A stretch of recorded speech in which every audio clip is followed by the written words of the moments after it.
get paid for what you're doing and get paid for your marketing efforts. You know, if I had $1 for every designer that said, I've given that contractor, you know, so many leads, or I've done this, or if you get a project in and you're sending business out to people, get a referral fee back.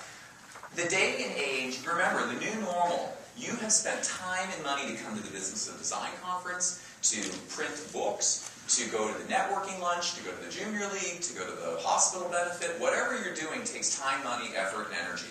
And if you are building a brand around yourself and you are generating leads and you are generating energy that people start to suck out of you, guess what? There's absolutely no shame in saying, I need something back, and it's not a thank you. It's cash. Or in kind right now. You either give me that referral today, or just give me cash, and I tell you what, and then when you send me that referral, I'm going to send you a check. It's cleaner that way. Because you know what? Usually it's all going one way. And I don't think there's anything wrong with that. It's tight out there right now. There's absolutely nothing wrong in asking for a referral fee. And I have very few vendors that will not send something. Moving services, technology companies, you refer somebody, I bet you $5 if you refer somebody to Lance and he sells, you know, X, Y, and Z, they'll send you something. You know, maybe the first one you don't do, but if you're really a great advocate for somebody, there's nothing wrong with that. That to me is what leaving money on the table is, and you don't need to. What percent? Ooh, that's a great question. What percent? What percent should you ask for something? I think it really depends on, first of all, I'll ask them what they do, and oftentimes they have something built. And I just did a referral to one of my marketing partners, which is Christie's, and they have a fine art moving service. So I just did a referral to them for, actually, I have time. I think I'm doing good with time. That's the benefit. This is without caffeine, I want to let you know. I don't think green tea counts. I feel healthier, but it's boring. I want a good cup of coffee. Nothing like that. Anyway, so I did a very expensive ad. I did a $17,603 ad. I remember the exact number because I took a full-page ad in New York Magazine. Yes, it was New York Magazine. $17,603. And it was the very first ad that I placed when I had gotten a round of investment money for my high-match designers. And I got exactly one phone call. And that person was on perhaps a Wednesday, older-sounding gentleman. I just saw, you know, this high-match designers, you give me a call back. So I called him back. Thursday morning, reach him, talk to him, understanding what he's needing. I'm already in my head. I knew exactly what he was looking for, and I could just tell him. I may have sent him a portfolio online. I don't remember exactly, but it became evident to me that there was one designer that would be appropriate for it. I also knew we need to move quickly. This, by the way, your excellent question, is going to tackle a couple of other bullet points too. I closed that deal because I structured it in such a way that we could close it right away. I knew that it turns out that there were two partners. One was in New York who was looking for the interior designer. The other happened to be an architect. And I was like, that could be dangerous. But, you know, I knew it was important. And the architect was flying in from South Africa. They currently spent their time half a year in South Africa, half a year in Miami. And they sold their place in the Satai in Miami and bought something in United Nations Plaza in New York. So very fancy lifestyle. I knew they were involved. They had an art collection. Hence I went to Christie's. And so this all makes sense. And I knew there was one designer that would work for him, and I also knew that he had a unit that was available in the Trump Tower that we could walk through. Now, it sounds all fancy-fancy, but it really wasn't bazillions of dollars. It just happened to be the right unit, and he did all these build-outs. So we arranged for it. It happened, of course, during the Jewish holidays, and the clients love their interior designers so much. Hey, to be nice to your clients, they said, bring them through. And they were the most gracious, happy couple who were like in their 80s and just, you know, loving life and loved their designer and loved us and let us walk through. We walked through their unit, and then I told my designer, I said, the guy's an architect. You need materials. We need to touch things. Bring a box with the materials. And also we got a floor plan of the unit they had just bought. I said, do the rendering, come up with your ideas, bring a box of materials to show you what you want. We went down the elevator, went in the lobby, we're in the Trump. I rearranged the furniture so we can have our meeting there. 1 hour meeting. They went through the materials, loved it. They loved the way he was thinking. The next day we had an agreement out, which was Friday. Monday, wire transfer came in for the design fee. This is a substantial project. Yeah, thank you. And it gives me goosebumps right back because it's the best deal I put together, and it was painless. That was painless. It was the only time it was painless. It's our job. Thank you. You're right. Well, you know, but it was amazing, and they're grateful clients, and it's a quick turnaround project. And then I referred it to Christie's, and Christie's is sending me 1 month of their storage fee, which is not insubstantial for their art, and then they're doing moving services and all this other stuff. So they're sending me a big check. Plus they're underwriting another program for me because they know I have the right audience for them. So part of having marketing partners with cachet who have budgets.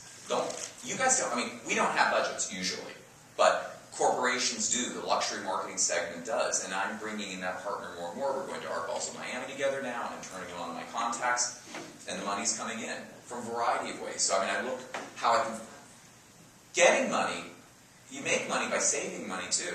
Money I'm not having to spend on a reception that Christie's is paying for is money in my pocket, you know. Referral fees. She's like, well, tell me already. So that was 1 month from Christie's. Oh, by the way, once I get all my commissions and everything in from that project, I may break even. So I'm just, you know, it sounds all fun and exciting and everything like that, but that $17,603 ad practically broke me. You know, I will be lucky to pay that back, and I'm not in the business to break even.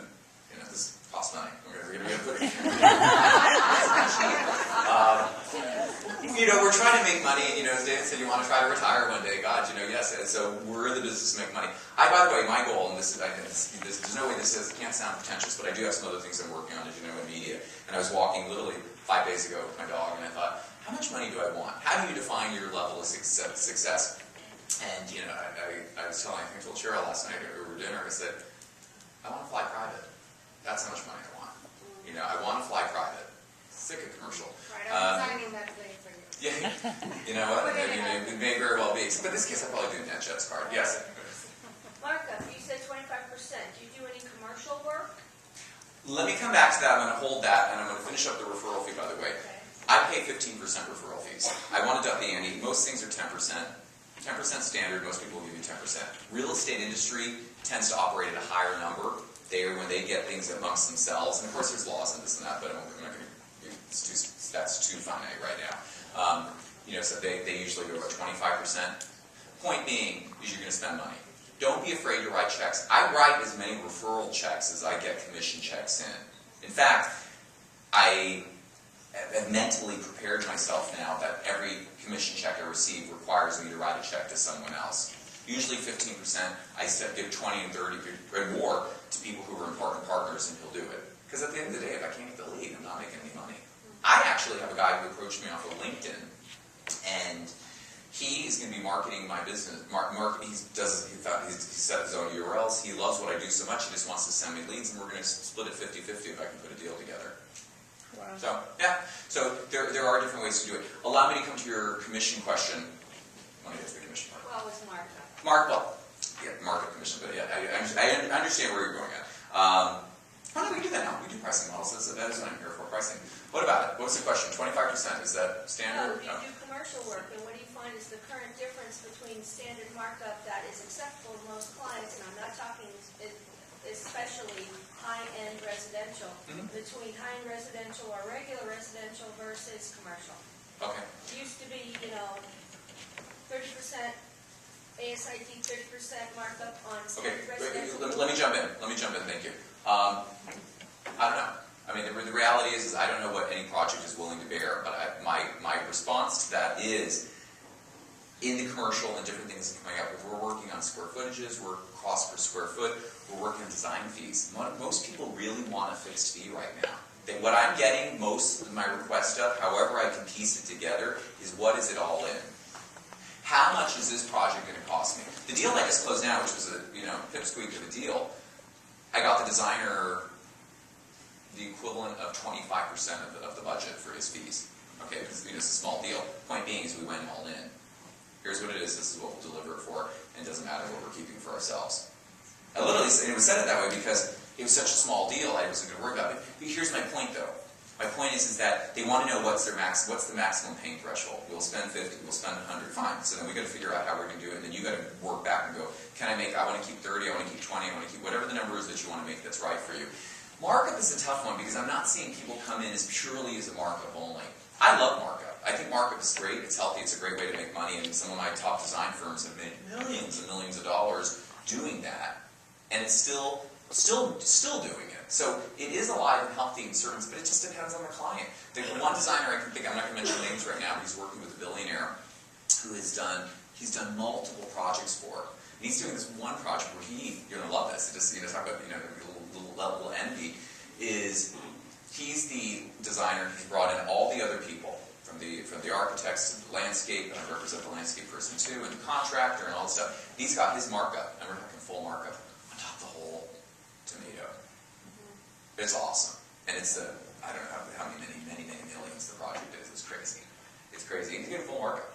It's possible, because he's got a client who trusts him, will let him